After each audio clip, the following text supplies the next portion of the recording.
یا خدا تو ہی میرے علم کو بالا کر دے، یا خدا تو ہی میرے علم کو بالا کر دے، دین کی شمع سے دل میرا اجالا کر دے، دین کی شمع سے دل میرا اجالا کر دے۔ الحمدللہ رب العالمین، والصلاة والسلام علی اشرف الانبیاء والمرسلین وعلی عباد اللہ الصالحین۔ اعوذ باللہ من الشیطان الرجیم۔ وقالوا الحمد للہ الذی صدقنا وعدہ وأورثنا الأرض نتبوأ من الجنة حيث نشاء فنعم أجر العاملين۔ یہ وہی آیت ہے جس میں توحید کے بارے میں بہت زیادہ بیان آیا ہے، اور اس سے پہلے والی جو دو آیتیں کل بتائی گئی تھیں، جس میں جہنمیوں کو جہنم تک پہنچانے میں اور جنت کو جنتیوں کے لیے سنوارنے اور سجانے میں جو گفتگو کی گئی تھی، اس کے بعد میں اللہ تعالیٰ نے جو جنتی تھے ان سے یہ بات کہلوائی کہ وہ لوگ کہیں گے وقالوا الحمدللہ، وہ لوگ یہ کہیں گے جو جنت میں جائیں گے اور جن کے لیے جنت کھولی جائے گی، وہ یہ کہیں گے وقالوا الحمدللہ الذی صدقنا وعدہ، کہ اللہ کا شکر ہے جس نے ہم سے اپنا وعدہ پورا کیا۔ صدقنا وعدہ، اپنا وعدہ اس نے پورا کیا۔ اللہ نے ہم سے اس دنیا میں جنت میں جانے کا وعدہ کیا ہے، لیکن اس جنت کے لیے ہم سے سچے اور صحیح اعمال، نیک عمل کرنے کے لیے بات کہی ہے۔ الا الذین آمنوا وعملوا الصالحات، ایمان والے اور نیک عمل والے کے علاوہ ساری کائنات کے انسان خسارے میں ہیں۔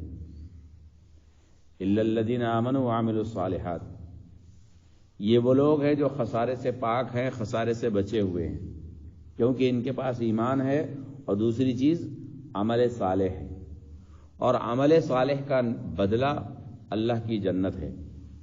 یہی شرط لگا کر ہم کو اس دنیا میں اللہ تعالیٰ نے وعدہ کیا ہے کہ اگر تم جنت جانا چاہتے ہو تو پھر نیک عمل کر کے آنا، تو تمہاری جنت تم کو واپس ملے گی، کیونکہ ہم سب پہلے جنت میں ہی پیدا کیے گئے تھے، اور جنت سے ہم نکالے گئے ایک غلطی کی وجہ سے، اور جب ہمیں جنت دی گئی تھی تو وہ بغیر کسی کنڈیشن کے، بغیر کسی شرط کے دی گئی تھی۔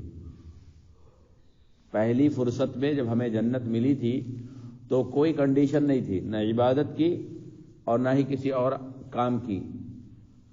جب غلطی کی تو اللہ تعالیٰ نے وہاں سے نکال دیا، اور اس غلطی کے بدلے میں اب جنت جب دوبارہ ملے گی تو نیک عمل کر کے آنا۔ نیک عمل کس کو کہتے ہیں؟ اللہ اور اس کے رسول کی پسندیدہ زندگی گزارنے کا نام عمل صالح ہے۔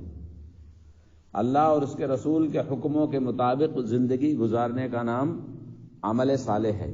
عمل صالح کا مطلب یہ صرف نماز نہیں ہے، عمل صالح کا مطلب صرف زکوٰۃ نہیں ہے، عمل صالح کا مطلب صرف حج روزہ، یہ صرف یہ نہیں ہے، یہ سب بھی ہے، لیکن اس کے علاوہ بہت نیک عمل ہیں۔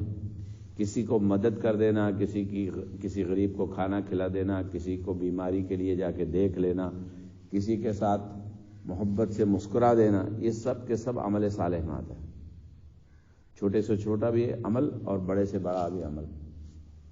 عمل صالح کی بنیاد پر کنڈیشن اللہ تعالیٰ نے لگا دی، شرط لگا دی کہ اب آؤ گے جنت میں، تم کو دوبارہ اگر جانا ہے تو نیک عمل کر کے آنا۔ اور اسی لیے کہا گیا ہے کہ یہاں پہ جو لوگ متقی ہوں گے وہی جنت میں جائیں گے۔ وسیق الذین اتقوا، وہ لوگ جو اللہ سے تقوی رکھتے تھے، متقی تھے، ان کو جنت میں جائے، اور جنت میں جانے کے بعد میں وہ پھر جو اللہ نے اس دنیا میں ہم سے وعدہ کیا ہے، اس وعدے کو پورا ہونے پر بھی اللہ کی تعریف کہیں گے، اور کہیں گے کہ اللہ کا شکر ہے کہ جس نے اپنا وعدہ ہم سے پورا کیا۔ اور کیا کیا؟ وَأَوْرَثَنَا الْأَرْضَ، اور ساری زمین کو جو جنت کی زمین ہے وہ ہماری وراثت میں آ گئی. یہاں پر جب لفظ جو وراثت آیا ہے، یہ وراثت کیسی ہے؟ یہ اللہ تعالیٰ نے ہمیں ملکیت دی ہے. وارث جب بنتا ہے کسی چیز کا تو وہ مالک ہوتا ہے. باپ کی جائیداد کا جو وارث ہوتا ہے وہ اولاد ہوتی ہے، اور وہ جب تک زندہ رہتا ہے جب تک کہ وہ خود مالک ہوتا ہے. لیکن یہاں پر اللہ تعالیٰ نے ہم سب کو جنت کی وراثت کی بات کہی کہ جنت تمہاری ملکیت بنے گی.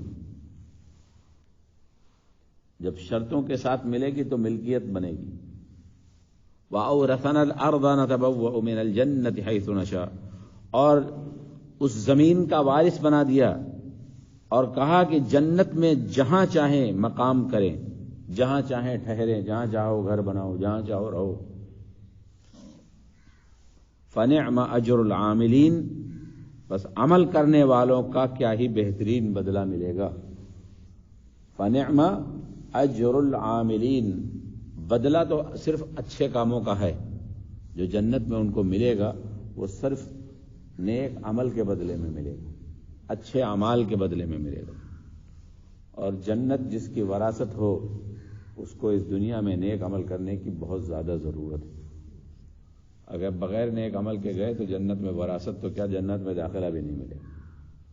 یعنی جنت ہماری ملکیت ہوگی، اور وہ ملکیت ایسی ہوگی کہ جہاں چاہو وہاں گھومو. جنت کے بطور وراثت، یعنی جنت جو ہمیں ملے گی وراثت کی بنیاد پر ملے گی، دائمی وراثت اور مالکانہ حقوق. اہل جنت کو وہاں کا مالکانہ حقوق حاصل ہوگا کہ وہ اپنی اپنی وسیع و عریض الاٹ شدہ جنت میں جس جگہ کو اپنے حالات کے مطابق سمجھیں وہاں رہیں. کیونکہ تبوّع کا لفظ ایسی جگہ پر رہائش کے لیے بولا جاتا ہے جہاں کی آب و ہوا اور ماحول رہنے والے کی طبیعت کے موافق اور سازگار ہو. اور اس میں جو بات کہی گئی ہے وہ الحمدللہ یہ بات کہی جاتی ہے کہ وہ ایک دوسرے سے یہ بات کہیں گے. فرشتوں کی طرف اشارہ ہے اور اللہ تعالیٰ سے بھی کہیں گے. فرشتوں سے کہیں گے کہ اللہ کا شکر ہے، اللہ سے بھی کہیں گے پروردگار تیرا شکر ہے کہ تو نے ہمیں اس جگہ کا وارث بنا دیا ہے.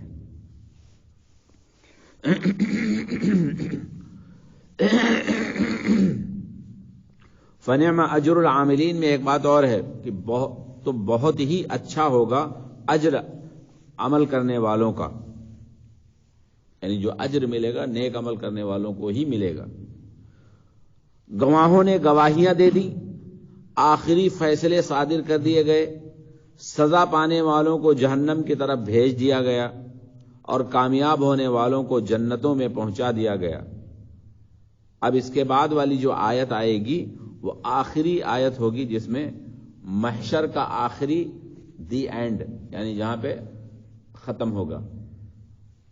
یہ دو رکوع بہت اہم ہیں اس کو سمجھنے کے لیے کہ اس میں اللہ کی توحید کے بدلے میں جنت اور جہنم کو واضح کر دیا گیا ہے کہ جو کر کے جاؤ گے وہی پاؤ گے. وہ آخری آیت انشاءاللہ کل پڑھیں گے. اللہ تعالیٰ سے دعا ہے کہ اللہ رب العالمین ہم سب کو ایک اور نیک ہونے کی توفیق عطا فرمائے، عمل صالح کرنے کی توفیق عطا فرمائے، عقیدے توحید پر زندہ رکھے اور اسی پر ہمیں موت دے. اللہم ارزقنا حسن الخاتمہ، آمین یا رب العالمین. سبحانک اللہم و بحمدک، اشہد ان لا الہ الا انت، استغفرک و اتوب الیک.